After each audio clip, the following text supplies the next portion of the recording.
Yeah, I'm still on the tip of wishing Mama Rita Marley well and appreciate loving the role that women play and just really wishing well everybody. Let me move on though because we got what we got to deal with. So it's not just Ziggy I could talk. Talk to my good friend Erica. I could talk to Al Anderson, Junior Marvin. I could talk to the entire Wailers band, Family Man, Aston Junior. Put this and tell people to download the Reggae Dollar. Then you know that the 10% is going to the artist, the 15% to the Reggae Dollar agent, who's yourself, and the 15% is going to the endorser, who's yourself. So in reality, you're actually looking at a 40% out of it. 60% goes to the market. In this instance, where does it go to? The soup kitchen. Neisner. You see? What would I take out of that transaction? Maybe I just take a transaction fee, because the thing is, it's negotiable. That's the issue about it. It really puts us in the position of where we can say we are negotiating the value of our transactions, the value of our music on a daily basis, and that's what we're going to become, which means we're going to eliminate the way that the money is a constraint from things happening. You'll have more music out there, you'll have more shows, you'll have more evened out, and more than anything, you'll be able to save the environment. These things are put forward in the letter that I'm sending to to UNESCO here in Copenhagen. I'm just gonna have a look at the list of things that I wrote here. We had the Reggae Dollar single at 10%, 15% Reggae Dollar market, and the Reggae Dollar market is going to come there. Interacts with normal existing market forces, structures, and institutions, and it just becomes a bigger player able to secure basic human rights for all, force prices down, force expenses down, and preserve the environment. So that's the kind of like effect the Reggae Dollar market would have. So you would have a market that stands for what the reggae lyrics stand for being present there. Somebody told me that the music industry is a place where you speak the most of love and practice it the least. That's why the structure needs to change, because we can be hypocrites. Especially not when we have the structure to change things and go in there and, cryptocurrency is happening all the while. So crypto is like what you believe, your cryptocurrency. What do we believe? Put that into a currency. What do we aspire to? Put that into a currency. Rastafari, the strong force that it is, the diet, exercise, peace and love. Put that into a currency instead of selling out all those things to a currency that bought our people as slaves. So the judgment is bigger now because Jah has provided a way for us to stop selling out our values to a currency that is putting us down. If not selling it, then at least can get back onto that market, and you got your weight and hold your corner. You come in and say, boy, this is the boxing ring now. You understand? So it's heavyweight against heavyweight. See? Yeah. So everybody can do this. Steel Pulse can do it. Everyone can do this. Film stars can do it. Football players can do it. They can just say, yo, get a Reggae Dollar. Damn, Reggae Dollar the thing. Damn, Reggae Dollar the thing. As of now, where I stand, and I'll be honest with you, these movements that I'm doing are in a sole trader company. Cool Mom Records at the moment is my company, a one-man company. And my daughter has a similar company that is Beat Hive, and we're working together. So this transaction of Reggae Dollars for the soup kitchen in South Africa in Neisner is going to be handled by me doing the advertising, and the actual finances will actually be handled by my daughter and Beat Hive. And coming from 12 Tribes of Israel, we do this open accounting. And that's what we're going to bring here as Rastafari. Like, look, okay, make everything transparent for all the people to see that, okay, those two people there, the father and daughter from Denmark who did the reggae dollar for the South Africa Soup Kitchen, how did the accounts go?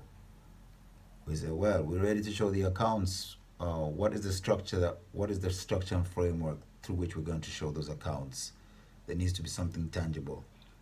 In this instance, to keep it real and official, I would say the Honorable Olivia Grange, that we would submit the accounting of the reggae dollar to the culture minister of Jamaica, because she took the step towards getting reggae listed on the list of this thing. I keep forgetting it. I have to read it each time. Intangible cultural heritage of humanity.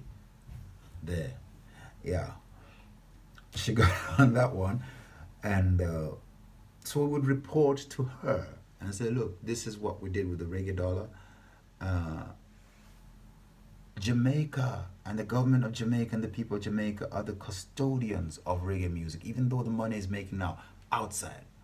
See, now the other thing is this whole reggaeton industry, right? It's like this thing is taking off in South America. Roots reggae is taking off. You got the reggaeton is making a whole lot of money. People say, no, that's our music. Oh, it may have originated from you guys, whatever the money is making. People still hungry and can't make no money in fucking Kingston and sorry I swore. It means can't make the money in Kingston, and you have this beat and they're saying it's reggaeton. Ain't no reggaeton, man. We know, man. That is dancehall. You know, you're just kind of like appropriating a whole genre, man, and gone with it. When you have a reggae dollar in place and when you have this type of structure, you can go and enforce through law and say whoever, through collective intellectual property rights, through the courts, you can make sure that every release and every transaction of it pays a percentage to Jamaica. Collectively is Jamaican. That's what we call the collective intellectual property rights. That's why in my song UNESCO Reggae, I say every Jamaican is a millionaire, according to this. You understand? So if you get the market up, that means that in theory and reality, every Jamaican should be a millionaire. So whether the government wants to pay out money to every Jamaican as a millionaire, which they can't, as long as through the structure that is the case, it means that now every Jamaican is eligible for a decent loan. You know, a loan is better than nothing, you know, especially if you know you can pay it back. It's good for your country too, because banks must grow. See? So Bob Marley was talking about these things, and I could see that there's certain things that Bob wanted to take to a certain time, certain place. Give it the right time. I'll get round to Bob and Bob's influence on my life, and encounters with Bob's spirit through other people. So everything that I'm going to say about Bob Marley and me is through other living people now who are witnesses to say that, yes, I saw it go, right? And let's leave it at that. Where I'd like to say it, the context where I'd like to reveal these things, really, is if I could come on stage, you know, or one of them programs in Jamaica and say, why, here we have Jimmy from Denmark, and he's got the single, and let's talk. Jimmy, how's your life, and whatever, how did Bob Marley? Then I'll tell you the full story. I'd love to come to Jamaica and do that. Oh my God, I would love that. You know, yeah, I'd love to, man. Yeah. And talk about my reggae experience in Jamaica, Jah Rastafari. So, no, we're not straying. That is the whole point. We're still with the minister. It's Reggae Month, and we're talking about tools, and there's a website out there. Yeah, we, according to the Naisna Soup Kitchen, and you can check with Naisna, with the community Naisna, the Judah Square community, and all other Rasta people who I walked in those areas. I walked to those areas for the soup kitchen, and this is going to kick off on Sunday, so we need to make it happen. So we need to report our accounts to the minister. So we would see where we can submit them best, either online or to the Jamaican High Commission in the UK, or whether they have an office here, consulate in Copenhagen, I'm not sure. But that's the official place that we, my company and my daughter's company, would report to see, well, how many reggae dollars have we sold. We're expecting it to be like a lot of money. We're expecting this video to go viral. We're expecting all reggae people to say, I'll get a reggae dollar. Or I'll download that song from the website. So all this astronomical money that's going to come out of it, we're going to need to make sure that, okay, so when we've taken care of the soup kitchen in Nice, now we'll have to look around the rest of South Africa and say, where else? Who else is doing soup kitchens? Where else do people need to be fed?